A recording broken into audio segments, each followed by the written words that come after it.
Assalamualaikum warahmatullahi wabarakatuh. Hello everyone. Welcome to podcast International Business Administration Study Program 4A. I'm Tiara Mayani as a host today. Hari ini kita kedatangan narasumber kita yang katanya mahasiswa aktif di kelas Administrasi Bisnis Internasional 4A. Mau tahu siapa orangnya? Yuk kita kenalan sekarang. Halo Kak. Halo juga. How are you today? I'm good. How about you? I'm fine too. Boleh kita kenalan dulu Kak sama penonton podcast kita hari ini? Oke, baik. Let me introduce myself. I'm Yolanda Putri Maharani. Please call me Yolanda. I am from International Business Administration Study Program Class 4A. Senang banget nih bisa kenalan sama Kak Yolanda ya. Ya, saya juga sangat senang bisa diundang di sini ya Kak sebagai narasumber. Biasanya itu saya sebagai host yang suka nanya-nanya, dan sekarang saya pula yang ditanya-tanya nih. Ya, mencoba hal baru ya Kak. Ngerasain nih gimana sih rasanya jadi narasumber itu. Ya, bener banget. Boleh tahu sih Kak, ngomong-ngomong nih kan mahasiswa biasanya sibuk banget nih Kak sama organisasi, tugas-tugas, sama project-project. Ngomong-ngomong udah lama gak sih nggak ngobrol santai kayak gini gitu? Nanya ini, kalau Ya. terakhir kali ngobrol santai kayak gini. Ya. Kayaknya udah lama banget sih, karena kan semakin tinggi semesternya maka semakin banyak tugas-tugas yang menanti ya Kak. Ya. Apalagi sekarang udah memasuki akhir semester ya Kak, mau ujian lagi ya Kak. Ya. Jadi kayak udah berlomba-lomba gitu, siapa yang paling banyak tugas. Nah apalagi sekarang ini dosen itu kayaknya lagi semangat-semangatnya pakai PBL Kak, atau Project Based Learning. Ya, memang sih Kak, project based learning di mana-mana, tapi ya biasanya nggak sesuai aja sama harapan kita aja ya. Kak, karena kan dengan adanya PBL ini mahasiswa itu dituntut untuk membuat sebuah project ya Kak, yang dimana mereka itu bisa belajar teamwork, problem solving, ataupun kreativitas mereka. Iya betul. Tapi kan tidak semua mahasiswa itu siap.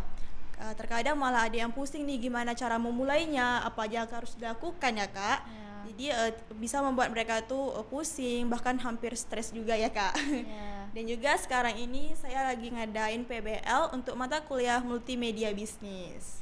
Oh wah, lagi ada PBL nih Kak. Ya lagi sibuk-sibuk ini Kak. Boleh tahu gak sih apa sih yang sedang Kakak lakuin PBL itu? Nah kalau untuk PBL itu sendiri, saya jelasin dulu nih PBL itu apa ya Kak. Ya. Nah PBL itu mungkin tidak asing lagi bagi mahasiswa sekarang ya. Ya. Tapi saya jelasin sedikit. PBL ini adalah suatu metode pembelajaran yang dimana mahasiswa itu terlibat dalam proyek nyata dengan menerapkan pengetahuan, keterampilan, dan kreativitas mereka. Ya. Jadi mereka itu tidak hanya mendengarkan teori, belajar di kelas, mendengarkan dosen atau presentasi-presentasi biasa, tapi mereka itu bisa langsung mengaplikasikannya atau menerapkannya secara langsung ke dunia lapangan. Wah keren juga ya PBL nih, selain bisa dapat pembelajaran di dalam kelas, tapi juga dapat pembelajaran di luar kelas dan Ya. bisa mempraktikannya langsung ke lapangan ya. Ya, jadi secara tidak langsung mahasiswa itu bisa belajar berwirausaha Kak, berbisnis lah ya. Ya. Boleh tahu gak sih Kak, PBL apa yang sedang Kakak lakuin sekarang nih? Dan Kalau- apa kaitannya sama mata kuliah multimedia bisnis ya? Oke, kalau PBL nih ya Kak, kayaknya itu bersifat rahasia karena kami itu kerja di balik layar. Tapi nggak apa-apa, saya spill dikit. Project yang kami jalani ini adalah joki tugas Kak.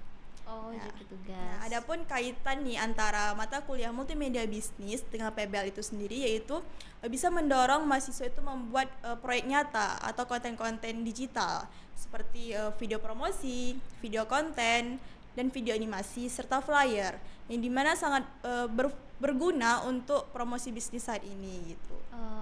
Ya, apa sih Kak yang membuat Kakak tertarik nih sama usaha joki tugas tadi tuh Kak? Nah sebelumnya itu saya nggak sendirian ya Kak, Ya. karena saya itu memiliki beberapa anggota tim. Ya. Yang pertama itu ada manajer project, itu saya sendiri.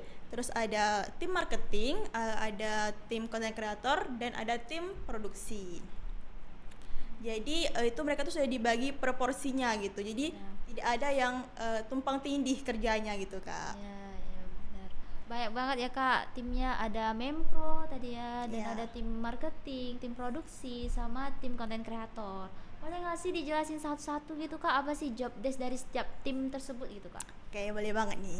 Dimulai dari manajer project dulu ya. Ya, boleh. Kalau manajer project ini tuh hampir sama dengan ketua kelompok atau ketua tim. Ya. Yang dimana bertugasnya itu ya seperti pada umumnya memantau kinerja tim, mengkoordinasikan kerja tim juga, serta membuat alur kegiatan nih dari awal tuh mau ngapain ya, biar terstruktur lah kerjanya ya kak. Ya. Jadi tidak bingung nih setelah ini mau ngapain lagi gitu. Iya benar-benar. Nah selanjutnya itu ada tim marketing yang bertugas sebagai media informasi. Jadi tugas tim marketing ini tuh seperti mengupload atau memposting video-video atau flyer yang telah dibuat oleh tim konten kreator Iya. yang bertujuan untuk supaya pelanggan atau khalayak ramai itu tahu bahwasanya ada joki tugas ini gitu. Iya, benar-benar. Nah terus selanjutnya itu ada tim konten kreator yang bertugas sebagai membuat konten-konten seperti video promosi, video animasi, bahkan podcast ini juga sebagai job desk-nya dari tim konten kreator. Benar-benar. Dan selanjutnya itu ada tim yang tidak kalah penting, yaitu tim produksi. Nah, jadi tim produksi inilah yang bekerja ketika ada yang menjoki nih. Jadi setelah ada yang joki, mereka tuh langsung bekerja untuk menyelesaikan itu. Oh ya benar banget sih kak. Boleh tahu gak sih apa joki yang bisa kakak dan tim kakak lakuin nih sekarang nih? Oh ya, kalau untuk jokinya itu kemampuan tim produksi kami itu berbeda-beda ya kak. Iya. Tapi yang kami utamakan itu adalah joki pembuatan makalah, PPT, terus pengetikan, pengeprintan, dan joki tugas-tugas latihan lainnya.